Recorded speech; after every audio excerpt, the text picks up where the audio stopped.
Débat et pour le groupe du Nouveau Centre, la parole est à Philippe Folliot.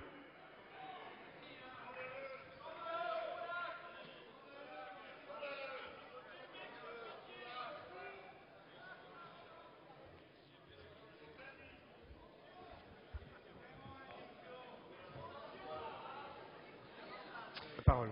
Monsieur le Président, Monsieur le Premier ministre, Monsieur le ministre d'État, Messieurs le ministre, mes chers collègues.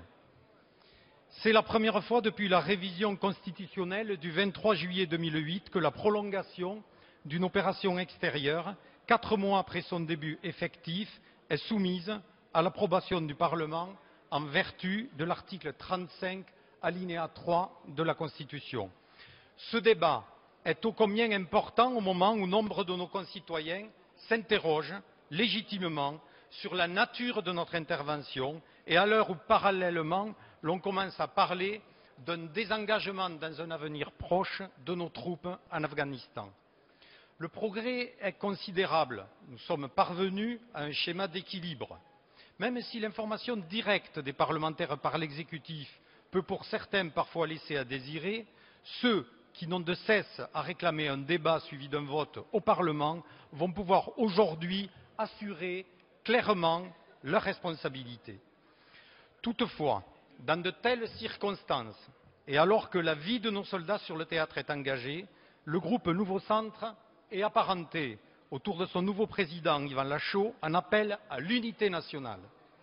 Au regard de notre rôle de premier pan, chef de file de la coalition, nous sommes regardés partout dans le monde.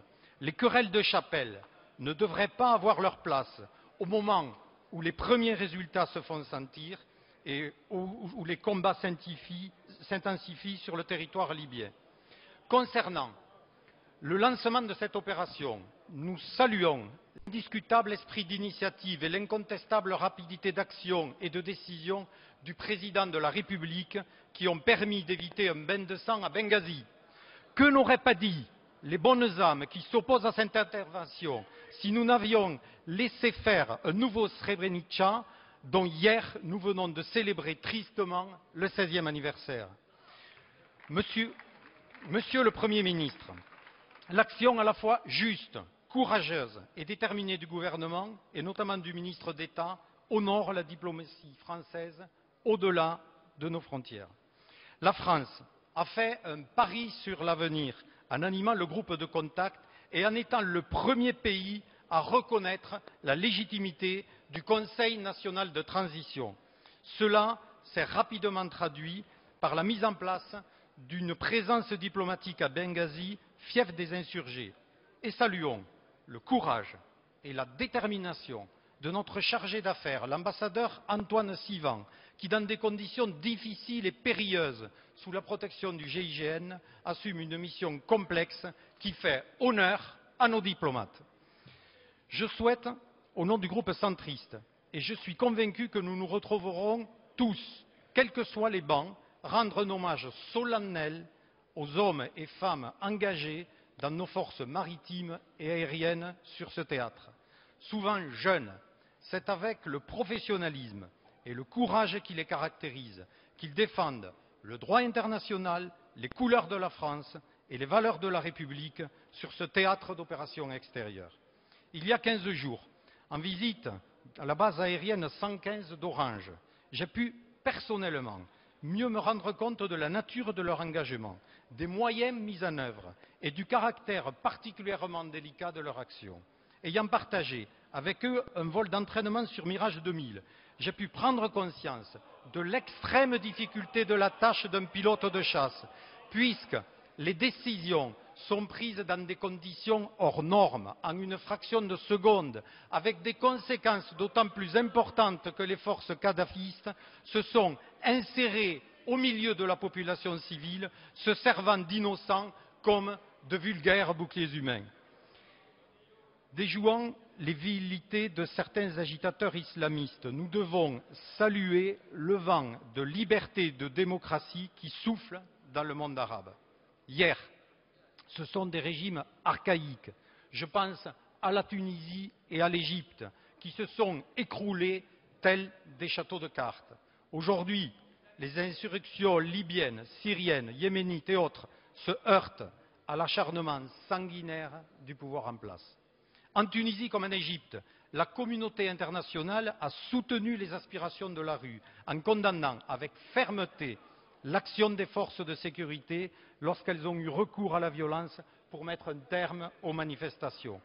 À Tunis et au Caire, les autorités militaires ont joué un rôle essentiel en refusant de retourner leurs armes contre leur propre population pour éviter la perspective d'un bain de sang. Dans ce formidable élan sur la rive sud de la Méditerranée, force est de constater que les mêmes causes ne produisent pas les mêmes effets. Comment ne pas parler du Maroc? La liberté et la démocratie y progressent depuis plus d'une décennie. La récente modification de la constitution du royaume a été unanimement saluée. J'ai d'ailleurs eu l'honneur, mes chers collègues, de me rendre en juin dernier dans ce pays afin de vous représenter lors du séminaire des fonctionnaires des parlements francophones de la Méditerranée qui se tenait à Rabat. J'ai pu y mesurer la soif de changement dans la paix et la stabilité avec les attentes de la société civile, le volontarisme de la classe politique et le large consensus autour du roi Mohamed VI. Quant à la Syrie, le régime en place s'assoit sur sa population dans un bain de sang honteux. La situation est d'autant plus grave qu'à la différence de l'insurrection libyenne, le Conseil de sécurité des Nations Unies est divisé, bloquant le cadre juridique de toute intervention. Nous regrettons à ce titre la position ambiguë de la Russie et détestable de la Chine qui a peur des légitimes aspirations démocratiques de son propre peuple. Les événements d'hier, près de l'ambassade de France, doivent être fermement condamnés, car contraires aux principes élémentaires du droit international relatifs à l'extraterritorialité des représentations diplomatiques. Notre ambassadeur a eu raison de se rendre dans la ville de Hama pour apporter son soutien au peuple syrien, car notre opinion publique a du mal à saisir le fait qu'il y ait, selon elle, 2 poids, 2 mesures entre Libye et Syrie, alors que Bachar el-Assad et son régime ne valent pas mieux que Kadhafi et ses sbires. Concernant la Libye, aujourd'hui, je parle d'autant plus librement du colonel Kadhafi que j'avais pu, à titre personnel, émettre en 2008 des réserves sur le bien fondé de sa venue sur notre sol. Ce débat est maintenant derrière nous. Le massacre du peuple libyen par Kadhafi et les siens n'a que trop duré. Ce dictateur dirigeant de notre âge doit partir. Il faut le reconnaître, la partie s'annonce plus compliquée que prévu. Kadhafi, qui prend en otage une partie de la population civile, a des ressources, des armes et des mercenaires. Les insurgés se forment, eux, sur le tas. La bonne volonté, l'enthousiasme et la ferveur révolutionnaire montrent leurs limites face aux nervus d'un dictateur aux abois qui, acculé, semble prêt à tout. Le débat aujourd'hui doit nous permettre de parler de capacité et de stratégie militaire. Monsieur le Premier ministre, nous avons beau maîtriser la 3e dimension avec les technologies de défense et d'attaque les plus avancées. L'histoire montre qu'une guerre ne se gagne qu'au sol. En effet, si la force de notre appui aérien et l'efficacité de notre contrôle maritime dans le golfe de Sirte protègent mieux les populations civiles et portent de coups sérieux au régime, elles ne suffiront certainement pas seules à venir à bout du régime arriéré de Kadhafi. Le groupe centriste souhaiterait à ce propos interroger le gouvernement sur l'éventuelle poursuite des parachutages d'armes légères aux insurgés qui, nous le savons, sont en manque cruel de moyens logistiques et létaux. Est-ce qu'aujourd'hui, les forces rebelles ont les moyens matériels de l'emporter? En stratégie militaire, il y a un principe. Plus la situation se prolonge, plus la menace d'enlisement devient réelle. Ce ne sont pas, vous en conviendrez, les exemples de par le passé qui manquent, en premier rang desquels figurent l'Irak et l'Afghanistan. Force est de constater que le soutien de la communauté internationale à l'insurrection libyenne isole diplomatiquement Kadhafi, lequel n'a plus d'alliés, mais a malgré tout quelques moyens et soutiens. Au regard de la longueur de l'intervention et de la difficulté d'atteindre notre objectif sur l'ensemble du territoire libyen, la question des moyens logistiques et budgétaires se pose de manière légitime. Le financement des opérations extérieures, sous-budgétisé en loi de finances initiale, est un problème. Pour le groupe centriste, attaché à la discipline et à la sincérité budgétaire, cette question se pose avec acuité au moment d'autoriser la prolongation de l'intervention militaire en Libye. Pouvez-vous, Monsieur le Premier ministre, nous détailler le coût à ce jour de l'intervention en Libye et quels moyens financiers supplémentaires seront mis en œuvre pour faire face, et ce, jusqu'à quand? Monsieur le ministre de la Défense, avec ce conflit, nous consommons beaucoup de potentiel. Pouvez-vous nous préciser les conséquences sur le MCO, le maintien en condition opérationnelle de nos équipements? La presse s'étant déjà par ailleurs fait l'écho d'une forte diminution de nos stocks de certaines munitions et de l'appel à la solidarité européenne en la matière. Qu'en est-il? De plus, pouvez-vous nous dire, Monsieur le ministre de la Défense, si nous avons un minimum de forces spéciales ou de JTAC présents sur le territoire libyen? Nous dénonçons les querelles dérisoires mises en avant par certains, critiquant le déploiement de nos hélicoptères d'attaque, qui font pourtant un travail remarquable, ceux-ci considérant qu'ils constitueraient une forme d'intervention au sol. Mes chers collègues, jusqu'à preuve du contraire, un hélicoptère, ça vole. Le conflit libyen a fait déjà plusieurs milliers de morts. La guerre ne doit pas s'éterniser. Déjà 4 mois. Ce sont évidemment 4 mois de frappe militaire ininterrompue. 4 mois que nous aurions préféré ne pas connaître, mais 4 mois nécessaires pour soutenir le peuple libyen dans sa quête de liberté. La situation des populations civiles se fait d'autant plus préoccupante que le conflit perdure, car le régime de Kadhafi se livre à d'abominables exactions. Le groupe centriste souhaite condamner avec la plus grande fermeté les actes de barbarie qui se produisent en marge du conflit libyen. Si de tels faits sont avérés, il incombe à la Cour pénale internationale de s'en saisir, d'enquêter et de poursuivre, comme elle vient de le faire, contre Kadhafi, l'un de ses fils et quelques hauts dignitaires qui sont sous le coup d'un mandat d'arrêt international. Monsieur le Premier ministre, mes chers collègues, nous devons revenir à l'objet de notre intervention militaire, à la légalité internationale, à savoir la résolution 1973 du Conseil de sécurité des Nations Unies. Que dit cette résolution? En droit international, le respect de la souveraineté des États empêche toute forme d'ingérence dans les affaires intérieures. Toutefois, lorsqu'un régime est déterminé à massacrer sa propre population, et ce qui est le cas, un principe l'emporte par-dessus tout, il s'agit de la responsabilité de protéger. C'est cet état d'esprit qui sous-tend le texte de la résolution 1973 et laquelle permet aux alliés de prendre toutes mesures nécessaires pour que le bain de sang cesse. Pour nous, la seule légalité internationale peut encadrer une opération extérieure. En l'espèce, avoir une vision ou une interprétation extensive de la résolution onusienne ne peut et ne doit en aucun cas signifier s'en écarter.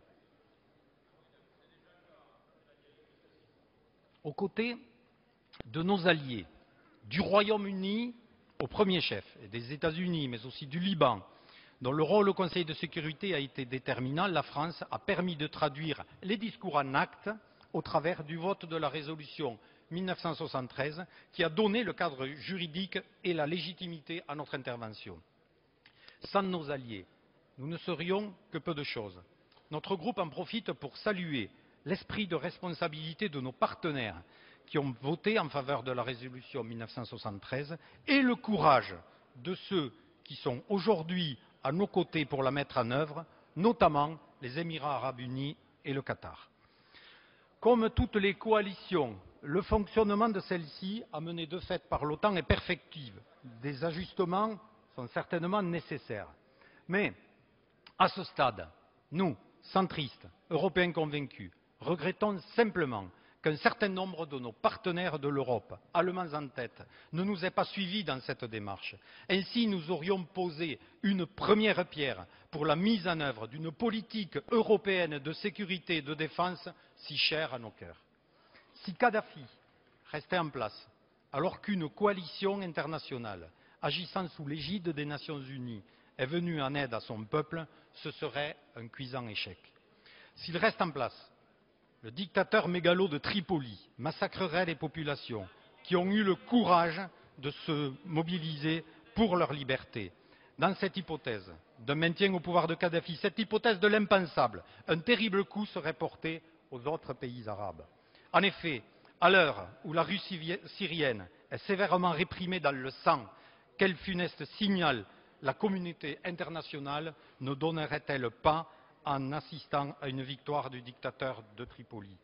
Le conflit ne doit pas déboucher sur une instabilité politique dans ce pays aux portes de l'Europe. Nous aurions trop à y perdre.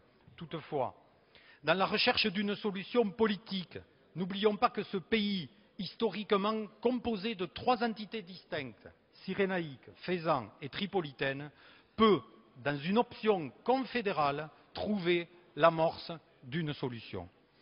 La question du retour d'expérience, des enseignements, des leçons à tirer du conflit libyen viendra en termes de budget de la défense, de formation de nos personnels, d'utilisation de nos matériels et moyens logistiques. Nous ne pouvons manquer à tous les niveaux le coche de la sortie de la crise libyenne. Nous devons d'ores et déjà y réfléchir, car il faut la préparer. Que la solution soit politique ou militaire, ou les deux. La communauté internationale doit se trouver rassemblée pour la sortie de crise de la même façon qu'elle a su se mobiliser avec rapidité dès les premiers jours de l'insurrection. D'un point de vue politique, il faut poursuivre le soutien et l'accompagnement du Conseil national de transition. Pouvez-vous, Monsieur le ministre d'État, nous indiquer quelles seront les propositions de la France lors de la prochaine réunion du groupe de contact ce vendredi 15 juillet à Istanbul? Du point de vue économique, nos entreprises, avec leur formidable volonté d'innover, ne peuvent être trop absentes ou en retard le moment venu de l'après-Kadhafi. Et comme c'est un regret que l'on peut constater, elles l'ont été dans le passé au Koweït ou dans les Balkans et aujourd'hui en Irak.